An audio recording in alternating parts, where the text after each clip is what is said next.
C'est là qu'intervient la méthode ABCDE. C'est super simple. Face à ta liste du jour, tu mets une lettre. Les A, ce sont tes crapauds, ce qui doit absolument être fait sous peine de grosses conséquences. Salut à tous et bienvenue dans cette grande masterclass. Franchement, je suis super excitée qu'on soit réunis aujourd'hui parce que ce qu'on va voir ensemble, ça a littéralement le pouvoir de transformer ta façon de travailler, d'étudier et même de vivre. On va plonger dans une méthode qui a aidé des millions de personnes à pulvériser la procrastination.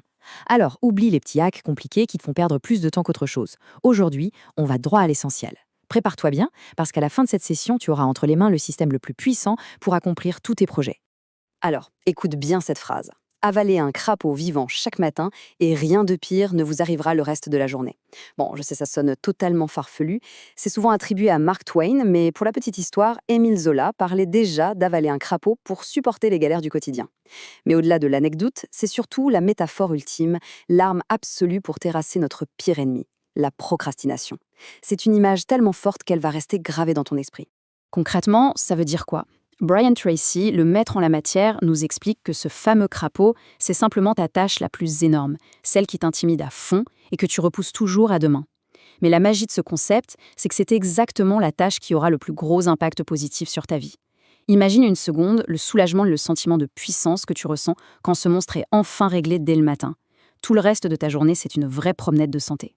Au programme de notre conférence aujourd'hui, on va d'abord définir ce concept du crapaud, on verra les 7 étapes clés pour le préparer, quelques tactiques avancées, des exemples de la vraie vie, les petits pièges à éviter, et on finira par un plan d'action hyper concret. Allez, on attaque tout de suite la partie 1, le concept du crapaud ou comment mettre la table. Soyons honnêtes 2 secondes. Combien de fois tu as repoussé un projet ultra important juste pour répondre à des emails inutiles ou ranger un bureau qui était déjà nickel? C'est humain. Mais pour arrêter ça, il faut une chose indispensable, la clarté. Avant de vouloir avaler un crapaud, il faut savoir exactement de quel étang il vient. On est littéralement noyé sous un océan de choix aujourd'hui. Et sans une idée absolument claire de tes vrais objectifs, ton cerveau choisira toujours la petite tâche facile. La clarté, c'est ce qui te donne une direction implacable. On passe à la partie 2, les 7 étapes clés pour préparer ce fameux festin. Comment on obtient cette fameuse clarté? Brian Tracy a une recette en 7 étapes qui est d'une efficacité redoutable. Regarde déjà les 4 premières. 1. Définis ton objectif précisément. 2. Et ça c'est capital, écris-le. Penser sur le papier, ça déclenche une énergie dingue. 3. Fixe-toi une date limite. Parce qu'un but sans échéance, c'est juste un vœu pieux. Et 4. Fais la liste complète de tout ce qu'il faudra faire pour y arriver.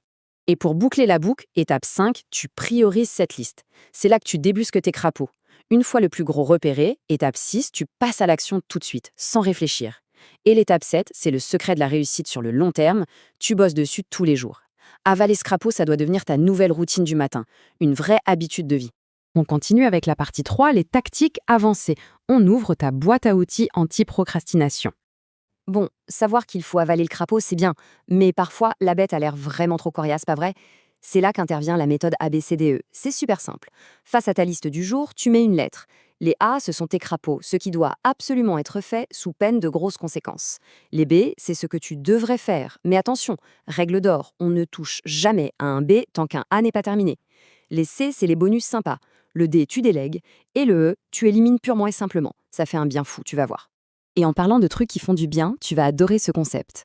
La procrastination créative. On nous répète toujours que procrastiner, c'est mal. Mais soyons réalistes, tu ne pourras jamais tout faire. Jamais. Le vrai secret des gens hyper performants, c'est de choisir délibérément et sans aucune culpabilité, de repousser les petites tâches nulles pour garder toute leur énergie pour le gros crapaud. C'est tout un art. Et si la tâche te paralyse tellement elle est gigantesque, voici 2 méthodes au nom très appétissant pour toi. La méthode de la rondelle de salami. Tu prends ton projet monstrueux et tu le coupes en tranches toutes fines pour en manger une à la fois. Ou alors la méthode du fromage suisse. Tu fais des petits trous dans ta tâche en travaillant dessus quelques minutes par-ci, par-là.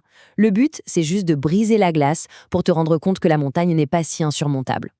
On avance avec la partie 4, des exemples concrets ou comment repérer les crapauds dans la nature.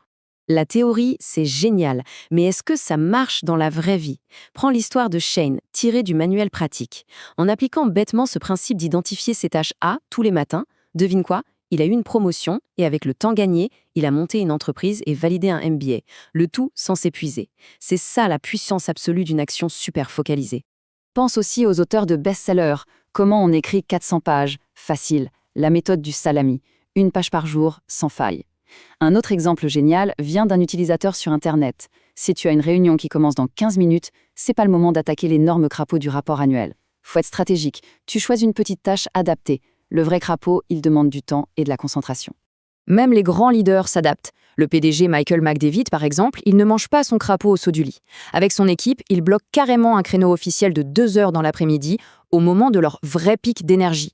Et si toi, t'as besoin de t'échauffer en rayant 2 ou 3 petits trucs faciles avant d'affronter le monstre, c'est OK. Il y a même des applis dédiées pour traquer tes crapauds avalés si t'aimes voir tes stats monter en flèche. Ce qui nous amène à la partie 5, les pièges et nuances. Quand le crapaud contre-attaque. Franchement, il faut qu'on soit totalement transparent là-dessus. La méthode a ses limites. On n'a pas tous la même biologie. Si t'es du matin, la règle de le faire à 7 heures, c'est magique. Mais si t'es un oiseau de nuit, te forcer à avaler le crapaud au réveil, ça va juste te déprimer. La gestion du temps, c'est en fait de la gestion d'énergie. C'est complètement valide de t'y mettre à 14 heures si c'est là que ton cerveau tourne à plein régime. Et c'est pour ça qu'il est super intelligent de combiner les approches. D'un côté, le crapaud te donne une motivation de dingue pour cibler ce qui est important. De l'autre, des systèmes d'organisation comme GTD, Getting Things Done, sont parfaits pour te structurer selon ton contexte, ton lieu ou ton énergie. Ne les oppose pas. Prends la structure de l'un et le moteur de l'autre et tu as la machine de productivité ultime. Et nous voilà dans la dernière ligne droite, partie 6, le plan d'action, ce que tu dois faire dès aujourd'hui. Écoute-moi bien, toutes ces belles connaissances ne servent strictement à rien si elles restent dans ta tête. Il faut passer à l'action. Pas demain, maintenant. Voici 4 missions pour toi aujourd'hui.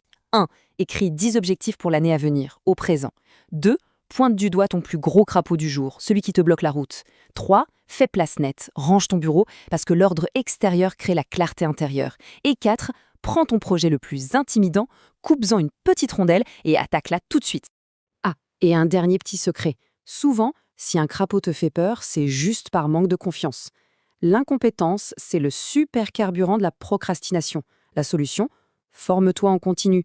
Lis, apprends, monte en compétences. Je te garantis que plus tu deviendras expert dans un domaine, plus tu auras hâte de dévorer les crapauds qui s'y trouvent. J'adore cette devise, garde-la bien en tête dans les moments de doute. Mètre par mètre, la vie est peut-être dure, mais centimètre par centimètre, n'importe qui peut la soumettre. C'est d'une puissance incroyable. Il suffit juste de fractionner la montagne devant toi et d'avancer un tout petit pas après l'autre.